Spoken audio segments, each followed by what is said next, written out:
Kamusta na nga mga master at sa ngayon ay ating ipagpapatuloy na gisahin ang Chapter 86 at 87 sa manhwa series ng Solo Max Newbie, kaya't atin na nga pong agarang umpisahan.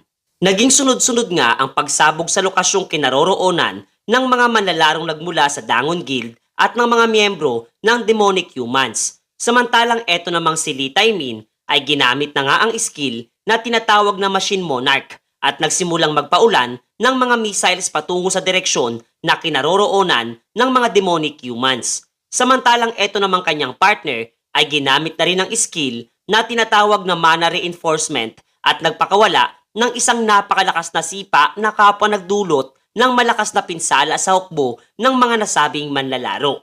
Patuloy naman sa pagkakaloob ng divine power o karagdagang kapangyarihan etong si Teresa para sa kanyang mga kasamahan, na ngayon nga ay kapwa napunan na rin ng mga miyembro ng demonic human at napagtanto nitong si Lancelot na kinakailangan na nilang pansamantalang umatras upang makapaghandang muli para sa susunod na pag-atake. Gayon din, ang divine power nga na ginagamit nitong si Teresa ay kapwa napuna din nitong vampirang si Ophelia na kasalukuyang kinakalaban nitong si Jinhyuk at talagang naiirita sa ganitong klase ng kapangyarihang ipinapamalas ng dalaga. Ipinagbigay alam nga din niya dito kay Liorda version na kapwa sinagot naman siyang nadama nga rin daw niya ang kakaibang kapangyarihan na nagmumula sa kinaroroonan ng hukbo ng demonic human, kasabay ng muli niyang pag-activate ng skill na blood pool at sinubukang ikulong sa loob nito etong binata. Labis nga na nabahala etong dalawang vampira sa klase ng divine power na kanilang nadama at hindi inaasahang darating sa pagkakataong iyon at napagpasyang mas makabubuting umatras muna sa laban. Samantalang madali nga lamang muling nawasak ni Jinhyuk ang skill na nilikha nitong si Liorda version habang patuloy na binibigyang diin na hindi gagana laban sa kaniya ang ganong klase ng mga pag-atake. Ngunit sa mga oras na iyon ay napuna nga nitong si Jinhyuk na kasalukuyang tumatakas na papalayo etong dalawang vampira habang malakas na nagbanta etong si Liorda version na sa susunod nga daw na kanilang pagtatagpo ay tinitiyak niyang papaslanginan niya etong binata gamit ang kanyang sariling mga kamay. Subalit na bigla nga rin itong lalaking vampira nang kanyang mapuna ang kakaibang pagkilos nitong ating pangunahing tauhan na ngayon nga rin ay ginamit na ang skill na tinatawag na Daylight at kasabay na pinakawalan patungo sa dalawang papatakas na vampira. Napakalakas nga ng kanyang isinagawang pag-atake at nagdulot ng malawakang pinsala sa nasabing kabundukan. Napabuntong hininga nga siya at iniisip na sa kanyang aksyong isinagawa ay marahil nagdulot na ng kamatayan nitong dalawang vampira na siyang naging rason upang ma-activate muli ang ikalawang death flag saying at tuluyang pansamantalang hindi niya magagamit ang skill na Element of Fire. Gayon din ay kanyang napansin ang patuloy na pagpapakita ng galit nitong si Alice habang nasa loob ng Braham's Ring. Kaya't muli na lamang niya itong pinakiusapang kumalma muna dahil hindi pa ito ang tamang oras. Pagkatapos ay muling ipinakita sa atin ang nasirang kampo ng hukbo ng Dangon Guild habang nagpapasalamat naman ang ilan sa mga manlalaro dito kina Teresa para sa pagtulong ng mga ito laban sa grupo ng mga demonic human. Nalabis niyang hindi maunawaan nitong kanilang kapitan na si Jan Yunsok. Kinausap nga siya ng dalaga at isinaad ang panganib na maaari nilang kaharapin oras na magpatuloy sa pagsalakay ang grupo ng demonic human laban sa kanila at mas mainam nga rin daw na pansamantalang lumikas muna papalabas ng tore. Dagdag pa nga ni Teresa na sila na nga daw nitong sina Jinhyuk ang bahalang magbigay ng suporta at depensa habang isinasagawa ng mga ito ang paglikas, na mas lalo lamang nagpainit sa kukote nitong kapitan na marinig ang pangalan ng di umano ay mayabang na S-rank player. Maya-maya pa ay dumating na rin sa nasabing lokasyon etong binata na agad ding sinalubong ng kanyang mga kaibigan, habang agarang humingi naman siya ng tawad mula sa taglian niyang paghingi ng tulong sa kanila na bagya lamang ipinagsawalang bahala ni Lee Taemin at Yo Yunhwa na mas piniling ngumiti na nga lamang habang nabigla nga rin etong binata nung kanyang masilayan na kasama pala ng mga ito etong kanyang dakilang stalker.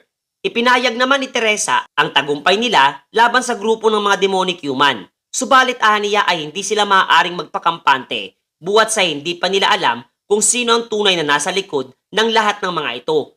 Lalo na't kakaibang aksyong isinasagawa ng demonic human kani-kanina lamang.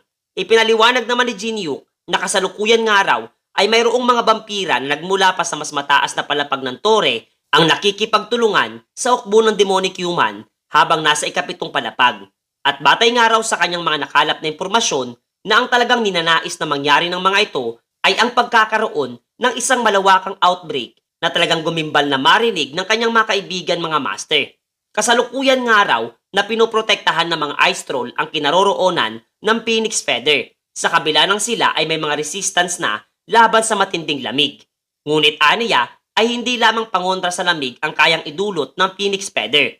Bagkus kung magagawa nga raw itong isama o ipag-combine sa iba pang mga items, ay posible nga raw makalika ito ng isang portal.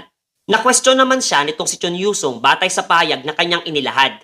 Subalit ibinahagi naman nitong si Jinyuk ang kanyang natuklasang pangunguha ng mga ito sa ilang mga miyembro ng Dangon Guild. At kung ibabatay nga raw ang sitwasyon sa kasalukuyan, ay posibleng pinaplano ng mga ito na isama o i-combine ang Phoenix Feather sa mga tao nang sa gayon ay magawa nilang makalabas ng tore. Tila ba labis namang nagimbal etong si Teresa sa naging payag ni Jinyuk at naikumpara pa nga ito sa naging outbreak na naganap sa Amsterdam, kung saan napakarami di umanong sibilyan ang nadamay. Agad naman siyang pinakalma nitong si Chun Yusong at kampanteng na wika na huwag na nga daw mag-alala pa etong dalaga sapagkat malamang araw na kasalukuyan ay may naiisip ng plano etong ating pangunahing tauhan na inatasan nga niyang ilahad na ito sa kanila. Napangiti naman sa kanyang naging payag etong ating pangunahing tauhan at mukha nga raw talagang kilala na siya nito kung papaano mag-isip. Samantalang sa ibang dako naman ng naturang palapag ay makikitang naninikluhod etong kapwa sina Ophelia at Version sa isa pang vampira kung saan ay nagtatanong nga kung gaano nga daw ba kalakas etong binatang si Jinyuk buhat ng nabigo ang mga ito na siya ay hulihin sa kanilang inihandang patibong at bagyang nakakadama ng pagkadismaya mula sa kanilang kabiguang natamo. Humingi naman kagad ng tawad etong lalaking vampira na si Version at ipinahayag na mayroon nga daw ilang mga pangyayari na hindi nila lubos inaasahan. Dagdag pa nga ni Ophelia na noong kanilang makaharap etong binata ay kanilang napuna na tila ba hindi man lamang ito nabigla at kapwa inaasahan na ang kanilang magiging aksyon, gayon din ay nakapaghanda na agad ng hakbang laban sa kanila. Na kapwa ay pinagtaka nga rin itong isa pang vampira.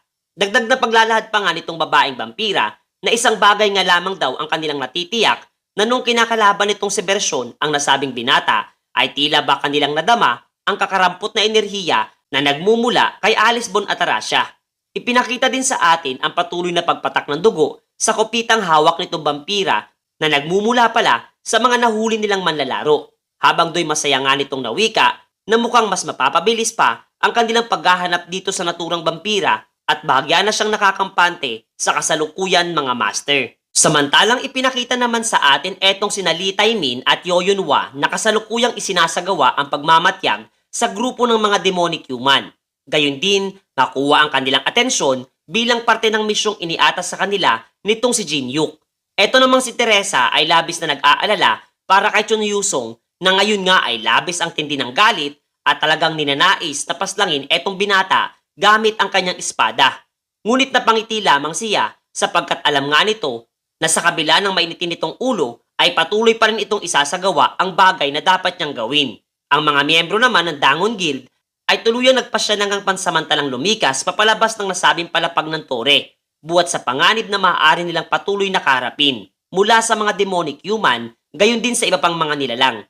Maliban na nga lamang sa pasaway na tumatayong kapitan ng raid team na si Jan Yunsok na nagpupumilit na manatili kasama ang mga grupo ni na Jinyuk. Kung patuloy siya nitong binubuntutan na muli lamang niyang sinagot na dahil nga raw iyon sa pagmamay-ari ng Dangon Guild ang nasabing palapag at siya ang naatasang mamahala dito, kasabay na pagtatanong kung saan sila patungo sa kasalukuyan. Tinugon naman siya nitong si Jinyuk na patungo nga raw sila sa isang lugar na matatagpuan ang isang lawa ng tubig tabang, kung saan dito makikita ang pinaka-concentrated na mana mayroon ang ikapitong palapag. Dagdag na payag pa nga niya na sa tuwing may nagaganap nga raw na hindi maganda sa tribo ng Frostblade, ang tumatayong pinuno nito ay tinatahak ang nasabing lawa upang mag-ipon ng mana.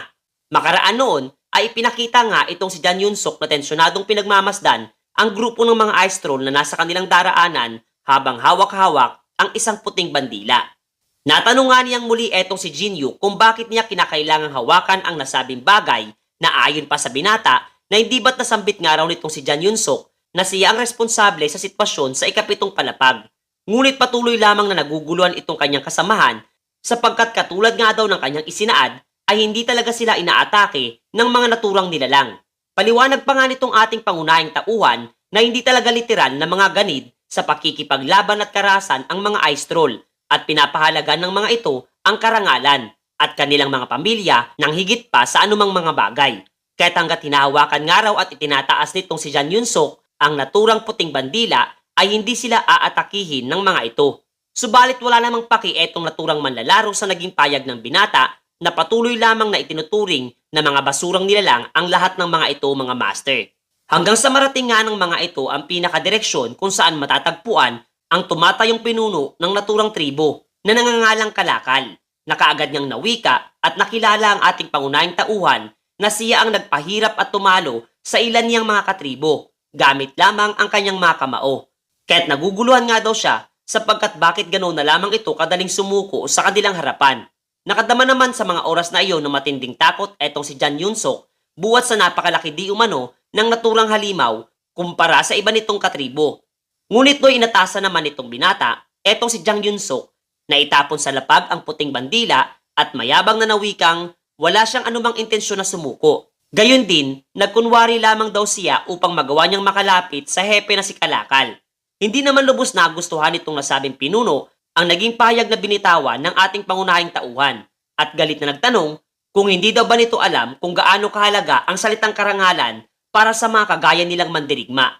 Agad nga rin pinalibutan silang dalawa ng iba pang mga ice troll habang nasambit nitong si Chief Kalakal na kaniya silang bibigyan ng isang marangal na kamatayan upang tuluyang mawala ang idinulot na kahihiyan na kanilang aksyong isinagawa.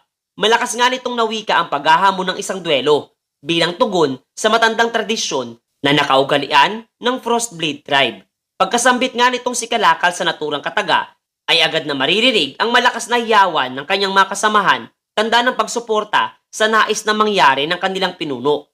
Samantalang doon nga, ay muling natanong nitong si Jinyuk, etong si Jan Yunsuk, kung ninanais pa rin nitong manatili na siya ang maging in charge sa nasabing gawain, na agad nitong tinanggihan dahil sa matinding takot.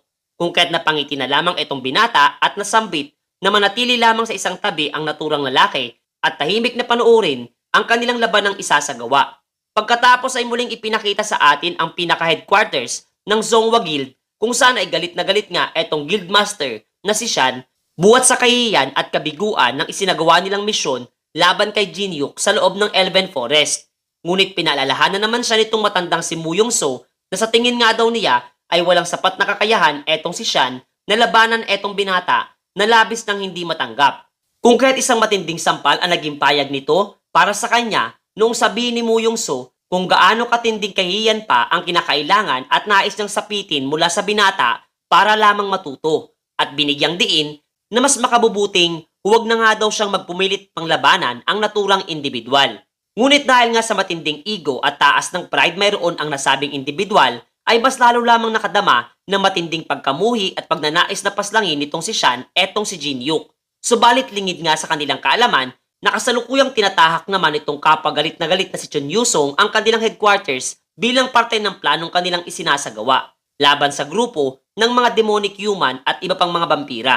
Sa kabilang banda naman, ay nagsimula na nga ang labanan sa pagitan nitong si Jinyuk at ng tumatayong pinuno ng Frostblade Tribe na kaagad inactivate ang kanyang skill na tinatawag na Chief's Cry upang magbigay ng sindak laban sa binata na kapwa naman sinagot nito sa pamamagitan ng paglikha ng 2-star barrier upang maging sanggalang sa nasabing pag-atake. Ayon pa nga sa binata na napagplanuhan na nga daw niya ng mabuti ang lahat ng hakbang na dapat niyang isagawa. Subalit literal na malakas nga daw talaga etong si Kalakal para sa isang ice troll. Do'y ginamit nga rin niyang skill na glacial formation at direktang pinatamaan ng naglalakihang bloke ng yebe ang katawan nitong kanyang katunggali kasabay na paggamit niya ng kanyang espada at skill na Grave of Swords na tuluyang nagpabagsak dito kay Kalakal sa lapag. Hindi nga makapaniwala ang iba pang mga ice troll maging etong si Jang Yunsuk na matatalo nitong si Jinyuk ang naturang pinuno sa loob lamang ng 5 minuto. Kapwa tinanggap naman itong si Kalakal ang kanyang mapait na pagkatalo para sa isang tao. Kung kahit hiniling na lamang nito na bilang tanda ng pagpapanatili ng dignidad mayroon siya, ay tinatanggap na niya di umano na tuluyan ng wakasan nitong binata ang kanyang buhay. Ngunit tinanggihan naman iyon nitong si Jinyuk at nawikang hindi niya nais isagawa ang bagay na iyon sa kabila ng marami siyang nalalaman hinggil sa kanilang mga tradisyon. Lubos nga daw silang tapat batay sa kung sino ang nananalo sa isang duelo Gayon din iginagalang ang naging resulta nito. Dagdag pa nga ng binata na batay sa naging kanilang laban ay kanyang masasabing magagawa nitong si Kalakal na manalo laban sa mga demonic human at dalawa pang vampira na kanyang nakaengkwentro. Kaya't bakit nga raw lubos ang katapatan na ipinapakita ng kanilang tribo para sa mga naturang vampira. Agad namang nakuha nitong leader ng mga Ice Troll ang pinupunto nitong si Jinyuk at mali nga daw na isipin nitong binata na tapat sila sa mga ito. Buhat sa natalo sila sa isang duelo, kundi dahil natalo nga daw sila sa isa pang nilalang na dihamak na mas malakas kung ikukumpara sa mga nasabing halimaw. At iyon nga ang rason kung bakit sila sumusunod sa mga ito. Ang tinutukoy pala niya ay ang vampirang na unang ipinakita na kaharap ni na Ophelia at Bersyon na nangangalang Michael, na isa sa mga pinakamalalakas na miyembro ng pamilya de Casus. At binigyang diin nga nitong naturang Ice Troll na hanggat nabubuhay nga daw etong nasabing nilalang ay kailanman wala silang tsansang manalo laban sa mga ito kahit na pagtulong-tulungan siya ng lahat ng mga miyembro ng kanilang angkan mga master.